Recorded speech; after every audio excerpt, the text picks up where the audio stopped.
పరిధిలో ఈ నెల 5వ తేదీన మరియు అదేవిధంగా 8వ తేదీన 2 బైక్ థెఫ్ట్లు జరిగినాయి. మాకు నిన్న రాబడిన సమాచారం మేరకు నిన్న ఈ అయ్యప్పగూడి సెంటర్లో వేదాయపాలెం దగ్గర ఇతన్ని రావు సూర్యనారాయణ అనే ముద్దాయిని మేము అదుపులో తీసుకోవడం జరిగింది. అతను విచారించగా నెల్లూరు రూరల్ పోలీస్ స్టేషన్ పరిధిలో 2 బైకులు, వన్ టౌన్ పోలీస్ స్టేషన్ పరిధిలో 1 బైకు, అదేవిధంగా సూళ్ళూరుపేటలో ల్యాప్టాప్, మొబైల్ ఫోన్స్, కావాలి 2 టౌన్ పరిధిలో 2 ల్యాప్టాప్లు దొంగతనం చేయడం జరిగింది. అదేవిధంగా ఇక్కడ చింతారెడ్డిపాలెం దగ్గర గ్యాస్ సిలిండర్ కూడా దొంగతనం చేయడం జరిగింది. ఇతను మేము అదుపులో తీసుకొని ఈ ప్రాపర్టీని అంతా కూడా రికవరీ చేయడం జరిగింది విచారించి. ఇతని పైన గతంలో కూడా 40 కేసుల పైన ఉన్నాయి. అతని పైన దాదాపు 40 కేసులు కూడా రిమాండ్కి వెళ్ళి వచ్చినాడు.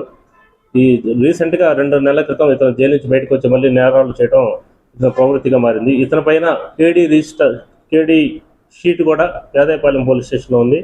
ఇతనిపైన ఉన్న ఈ నేరాలన్నిటికీ కూడా రుజువు అవడంతో ఈ ప్రాపర్టీ రికవరీ చేసి ఇతను అరెస్ట్ చేసి ఈరోజు కోర్టులో హాజరు పెడతా ఉన్నాం.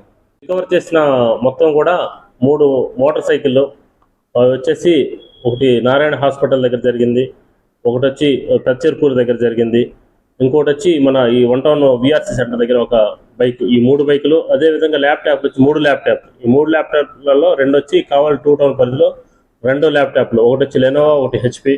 అదేవిధంగా సూళ్ళూరుపేటలో వచ్చి ఒక మొత్తం విలువ 4 లక్షల వరకు, సుమారు 4 లక్షల వరకు.